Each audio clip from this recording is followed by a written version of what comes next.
Avant que ça ne m'arrive, j'étais une petite fille en vareuse couleur moutarde et je m'appelais Lola. En 99, Erika a noyé la mer de sa colère noire et j'ai passé beaucoup de temps à en ramasser les grains sur le brillant des plages avec celui que je nommais Papa.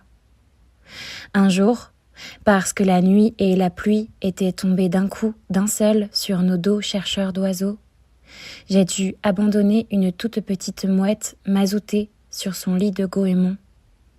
J'ai repensé souvent au plissement doux de ses yeux blessés, tristes et bizarrement apaisants, comme le dernier bain des vacances.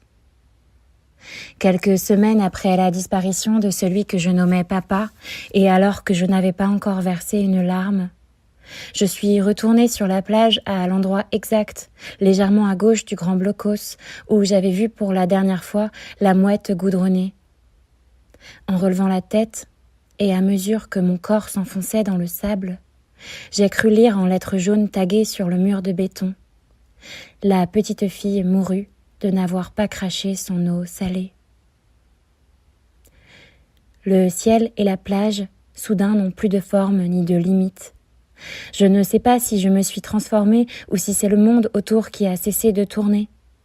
Je suis petite, je suis galet blanc dardé de noir, je me touche et je suis douce, humide et lisse comme l'imperméable de maman trempée par la pluie. Je ne suis plus petite fille. Qui m'a fait ça?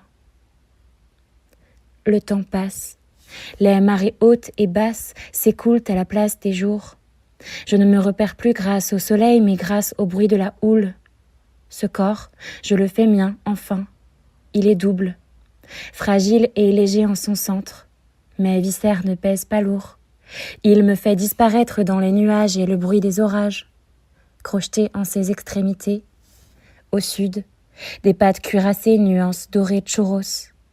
Elles sont mon ancrage à la surface faussement molle de l'eau. À l'est ou à l'ouest, tout dépend du sens du vent. Mon bec de granit épi de blé tendu et dur vers le ciel de juillet. Mon bec et mes pattes, mes deux extrêmes extrémités.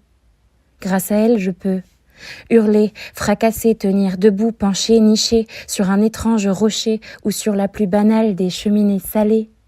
Mon corps est antinomique, il est mousse de tempête, coquille inviolable de l'huître perlée, falaise couleur brique dans la lumière indienne de fin septembre, immeuble pâle et gris le long de la promenade l'hiver quand tous les volets sont fermés, cerf-volant oublié dont on a perdu la trace mais pas le souvenir.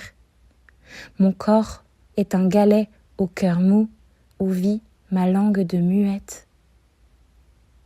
Souvent, ma langue se demande: est-ce que c'est à cause de lui?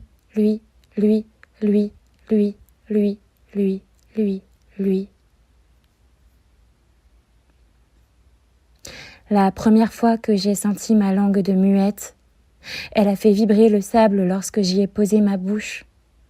Aujourd'hui, elle scande les kilomètres de ciel avalés à la terre et parfois se coince dans ma gorge à contretemps d'un battement d'ailes. Ma langue crie souvent, mais les hommes la confondent avec un rire, peut-être parce que ça les arrange. Ma langue jouit, quand elle alerte à temps mes langues sœurs et amies du danger en chemin. Ma langue se mêle chaque jour aux autres langues plus grandes qu'elle, et parfois je ne suis que l'alto désaccordé d'un orchestre continent, dont le son bleu incandescent me rappelle que ma langue de muette est celle d'une survivante.